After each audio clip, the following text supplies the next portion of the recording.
Well, it's another week of Cole's Buckeye Corner. Week 8 to be exact. Season is flying by to this point.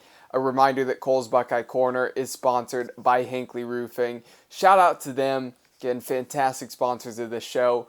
If you have roofing needs of any kind, or you just even want to reach out to get a little bit of a quote for some potential work, maybe even coming up in the spring, make sure you reach out to them. Hinckley Roofing, the best in the business when it comes to your roofing needs. Now, last week, Ohio State played very well against Purdue.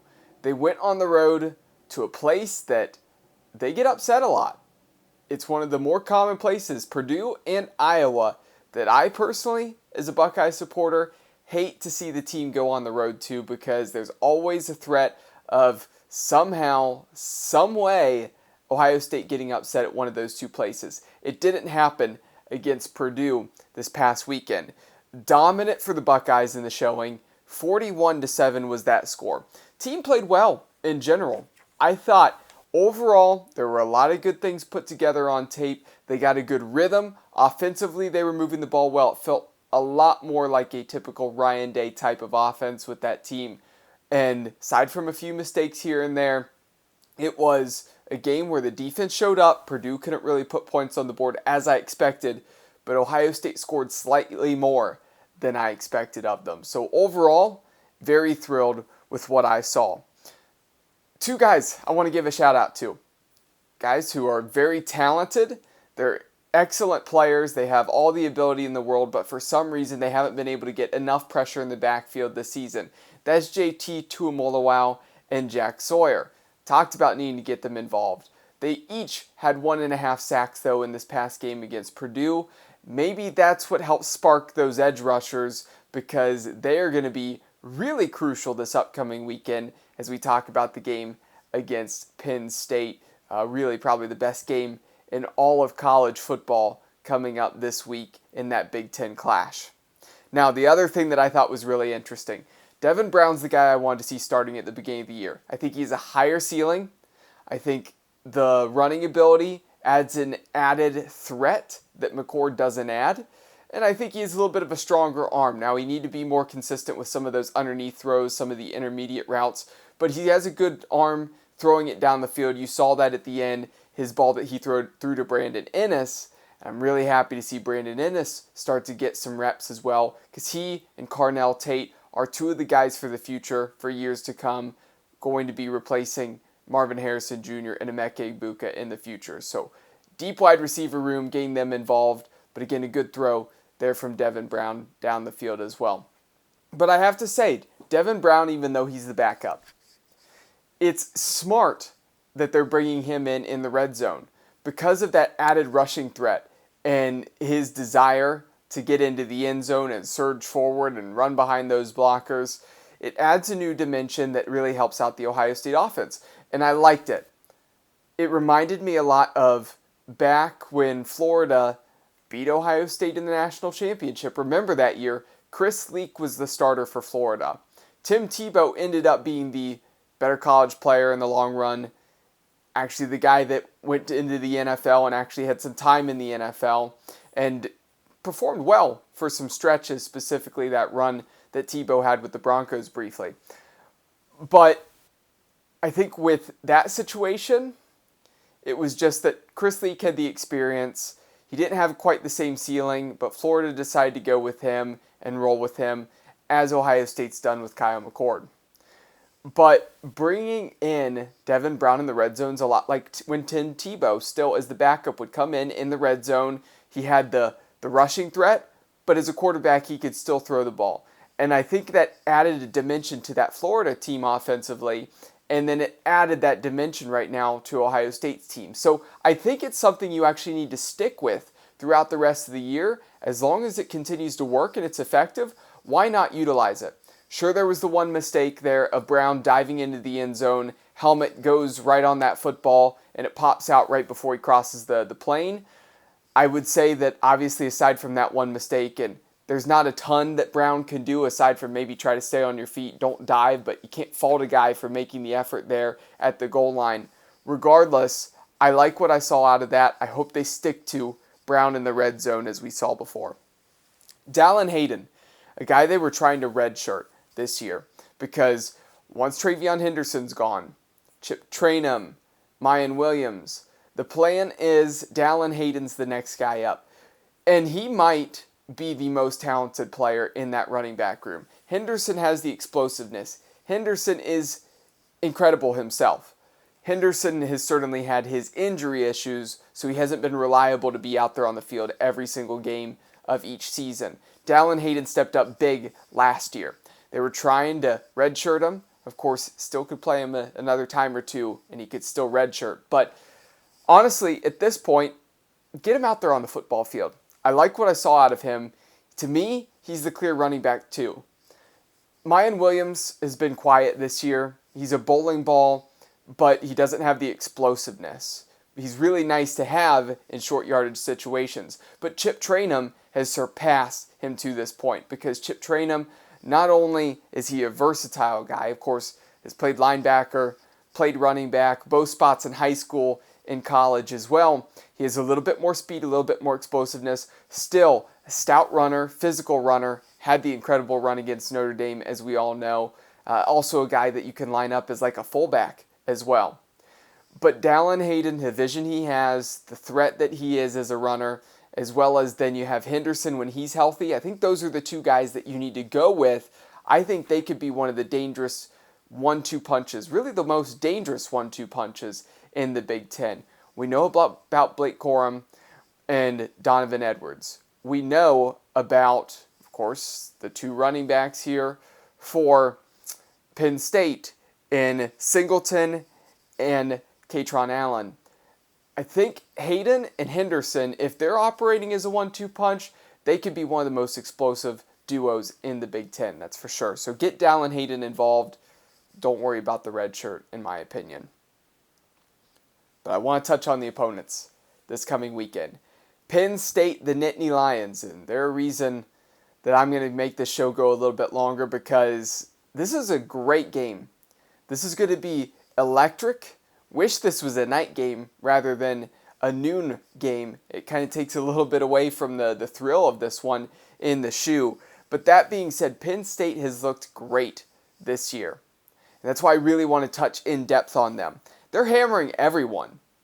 Everybody they've played against, really, they've taken care of business. They've wiped the floor. It's looked pretty easy and comfortable for the Nittany Lions. But they basically had 2 byes in a row coming into this game against Ohio State. 2 weeks ago, bye week. And then last week they played against UMass and won that one 63-0. So they got a cupcake lined up right before they go up against the Buckeyes. Will that result in them starting slow against Ohio State? Well, Ohio State themselves have been known to start slow. They didn't this past week, but the vast majority of the season has been slow to start the games. So will that come back to bite Penn State? That almost what feels like 2 bye weeks really could mean that they played down a little bit, they're not up and ready to go? Or does it give them the opportunity, did it give them the opportunity, I guess, to actually really fully prep for Ohio State, get in a spot where they feel really comfortable, excellent about their game plan coming into this one? I'm excited to see what actually happens there. So, I mean, it could be a toss-up. It's a gutsy decision. It's one that could pay off for Penn State based on their scheduling, but it's one that I think could maybe come back and bite them as well. But Drew Aller, got to cover him a lot with Medina. He was impressive in high school. Every bit as big in high school his senior year. I know saw him in warm-ups before a big game against St. Ed's at Byers Field. Vince McKee and I were there covering that game together and went down on the field for those pregame warm-ups. And again, the size and the stature of him down there on the field, it's impressive for a quarterback who's a senior at that time. A guy who's a great player in high school. Expected that he was going to do big things when he got to college, and everybody just had to wait and see. And he's looked fantastic to this point. At home, lights out. On the road, been good, but still I think a little bit of a slow starter when it comes to being on the road, getting settled in. So obviously going up against Ohio State in the shoe, top 10 matchup, it's a big deal for the young quarterback. But he's a guy who I think will be up for the challenge. Let's take a look at his stats. 118 for 181, 1,254 yards passing, 12 touchdowns, no interceptions to this point for Aller. Going up against the Buckeyes, probably a fitting week that he might throw his first pick. But if he's fairly efficient, he could really put his team in a good spot to potentially win. But it's not just on the shoulders of Aller, who's an incredible quarterback, probably going to be a first-round pick easily in the coming years. Obviously, not after this year. He'd have one more year of playing for sure before the eligibility. But you have all the talent around him as well. I mentioned Katron Allen. I mentioned Nicholas Singleton. That 1-2 punch there is deadly there for Penn State at running back. Then you have the best left tackle in all of college football for the upcoming draft class in Olu Fashanu. A guy that I'll watch more film on come the finish of this season, but I think he's the most complete left tackle. He's going to make things difficult for Jack Sawyer and JT Tuimoloau. Now, as well on the defensive end, Chop Robinson is a dominant edge rusher. I like the linebacking core that Penn State has, and I like Robinson at the edge. So I think overall, Penn State is a very well-rounded team this year. I can't find many gaping flaws for this team. There are some position groups that Ohio State certainly has them beat in depth, in talent, but when it comes to an overall complete team and how they've been performing this year, I think Penn State's shown a little bit more consistency than Ohio State, despite some of the big wins for the Buckeyes so far. But this is always a matchup that's interesting. And I will say that the last couple times in the shoe, it's been 1-2 score games. And the Buckeyes have won all those matchups. But you feel like maybe is Penn State due at some point. But here's the results. 2017, Ohio State had to make that comeback where JT Barrett led really some of the best offensive drives he had in his whole career with the Buckeyes in that comeback. They went down, looked like they were for sure going to lose to Penn State, and the Buckeyes won that one 39-38. Then, the biggest win for Ohio State of these last three in the shoe, 2019 Ohio State won 28-17, lower scoring game, 2-score game. Another 2-score matchup then in 2021, Ohio State 33, Penn State 24. So Penn State's been knocking on the door. And even as I mentioned, in 2017, Ohio State had to make a huge comeback. So Penn State, can they get the win here on the road? Well, I think it not being a night game might help. Might take away some of the noise from the crowd.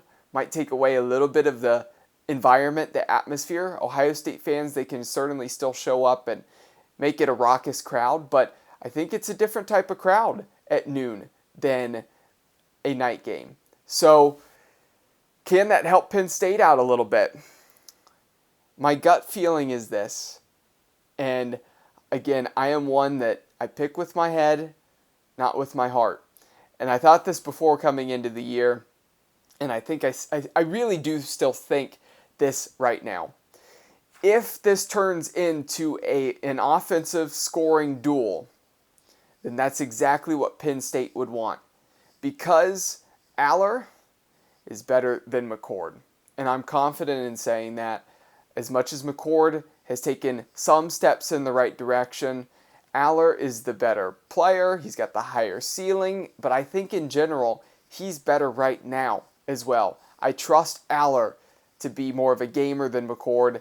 And two really high recruits coming out of Ohio for Aller and coming out of Pennsylvania for McCord. But I think this clash here, I feel like Penn State actually wins. I think this is a game that Ohio State drops. Penn State's been due, as I mentioned.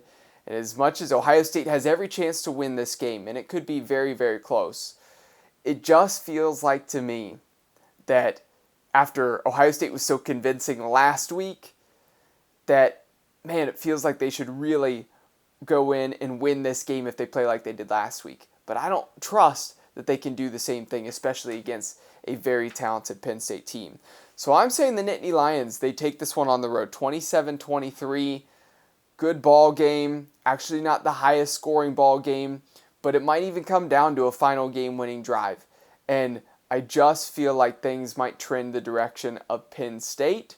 I've thought going into this year that Penn State, Ohio State, and Michigan might all end the regular season with one loss because I felt like they might all beat each other. And this one here on the road, the Nittany Lions, they pull off the victory, the upset against the Buckeyes. So, of course, this is the must-watch game of the weekend. It is the best game on the docket, on the slate. But 3 others you might want to check out come this weekend. Well, number 1, that's 17th ranked Tennessee at number 11 Alabama at 3:30. So after this Ohio State-Penn State game wraps up, that one, Alabama trying to get revenge after their loss last year. Of course, this time they're at home. Nick Saban and his team going to be prepared for the Volunteers this year. At number 2, I'm going to show some love to the MAC. Of course, Dom Clary and a lot of our team here at Keon Sports does a great job covering some action. And I have to give them a shout out. Toledo travels to Miami, Ohio on Saturday at 4 o'clock. Both teams that have only lost 1 game so far this season. And, of course, according to Dom, probably going to be the matchup in that MAC championship game later this year. Of course, I can't disagree with him there. Probably the 2 best teams there in the MAC. Unless anything crazy happens in those 2 teams, at least one of them falters, I do think you will see this matchup one more time in the championship game. But matter of who can take the matchup in the regular season. Going to be a fun one, actually, mid-afternoon. And number 3, that's 14th ranked Utah and 18th ranked USC at 8 o'clock. Utah, still a tough team, had 1 loss earlier in the year, and I think they could actually give USC a test. Now USC, they're trying to bounce back after the worst game for Caleb Williams in his USC career against Notre Dame where they lost. USC, again, if they lose another time, they won't be able to sneak up anywhere close to the college football playoff conversation. It probably feels like it's a long shot to get in, but a lot of season left, some losses, if they can string wins together, can get them close. But certainly Utah has an opportunity here to really end any hopes that the Trojans have. And Utah, a team to not mess around with. They could maybe sneak up and get closer and closer to the top 10. For myself, Cole McDaniel, want to thank everybody for watching and listening. And I know not necessarily the result that everybody in Buckeye Nation is looking for and rooting for. Of course, I hope the Buckeyes win this one.